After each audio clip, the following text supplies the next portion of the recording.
Okay, party people, let's talk a little bit more about matter.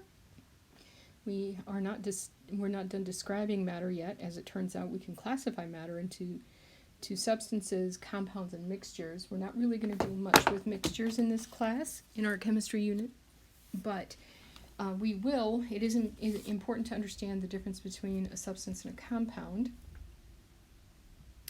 And so we're going to delve into that a little bit today.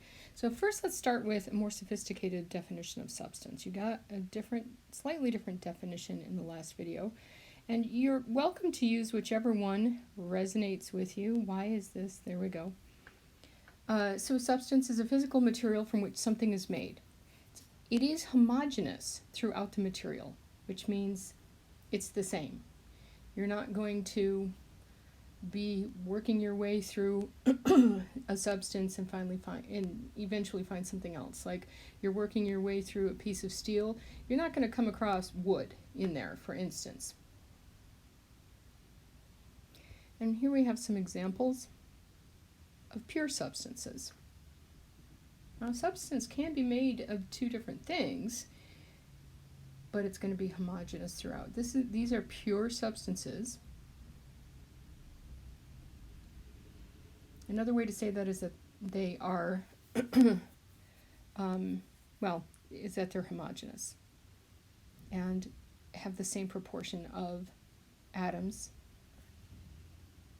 everywhere in the substance.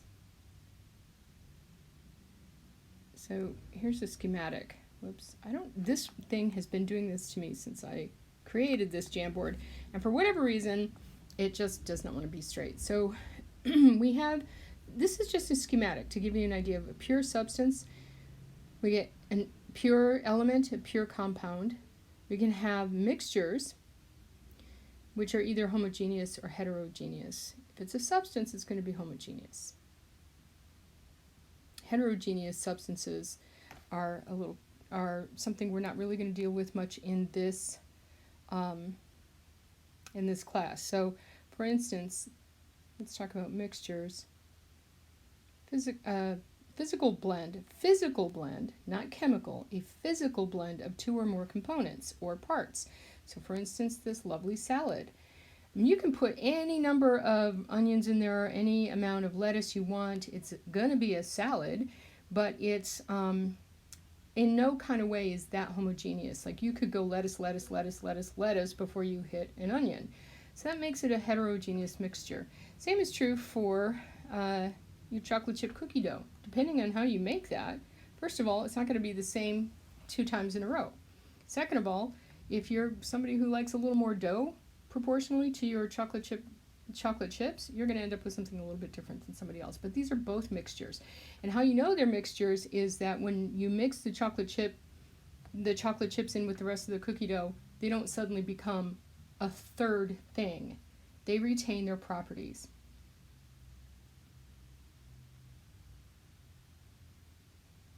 So with a mixture, and the same with the salad, you slap some onions in there, you put a little tofu in there, they don't suddenly turn into something else when they touch the lettuce. Everything is still lettuce, tofu, and onion, or whatever. It's not true for a compound, and we are going to concern ourselves a great deal with compounds because energy, as it turns out, is a chemical compound.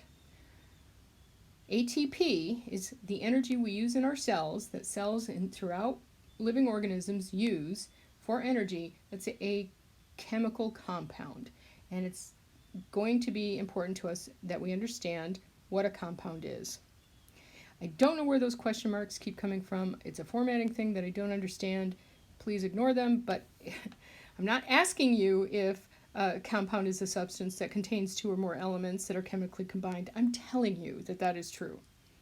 They are combined in fixed proportion. For instance, we know that water, the chemical formula for water is H2O. That is a chemical compound. There are always 2 hydrogen atoms per oxygen atom. Always. That's what we mean by fixed proportion.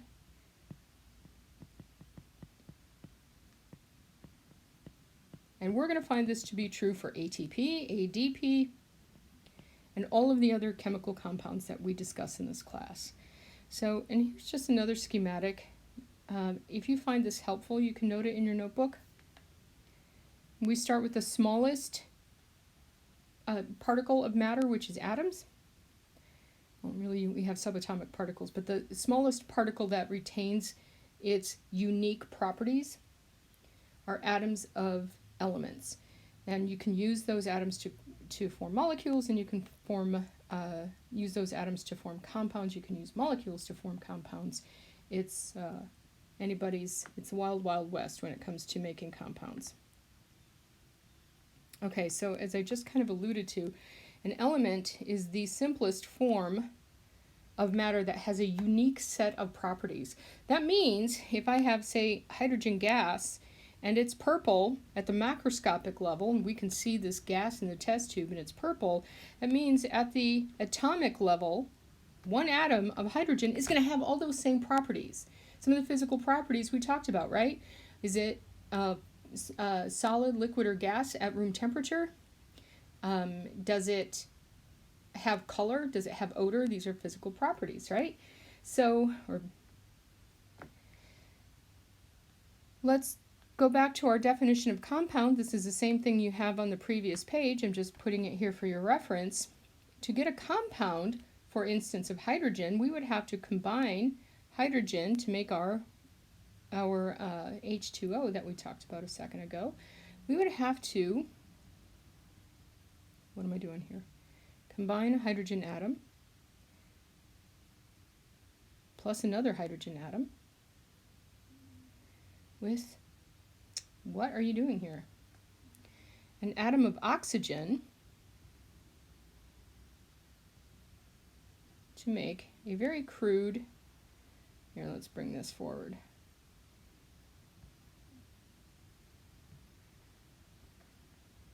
Water molecule.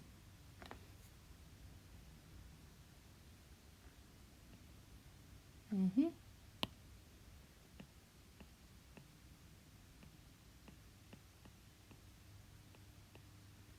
this is a chemical compound. Now, how do we get those atoms to bond together? And there are a couple of different ways, and we're going to explore those in the coming days, but ultimately we're talking about why does this keep happening? Chemical changes, which is a change that results in a substance with a different composition. So we have hydrogen, which is, say a purple gas, and we have oxygen, which is, say, a clear gas, and we bring them together, and suddenly we have something at room temperature that is liquid, and that has very different properties and does different things than hydrogen does by itself or oxygen does by itself.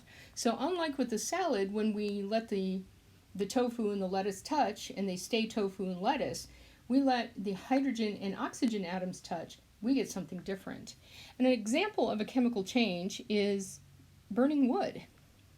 When you start, you have wood. When you're finished, you have gas and you have ash. The ash does not have the same the same physical or chemical properties that the wood had when we started. Just by creating this chemical change, we ended up with different substances with very different observable physical properties and very different measurable chemical properties. That's the upshot. We'll do more with this in the coming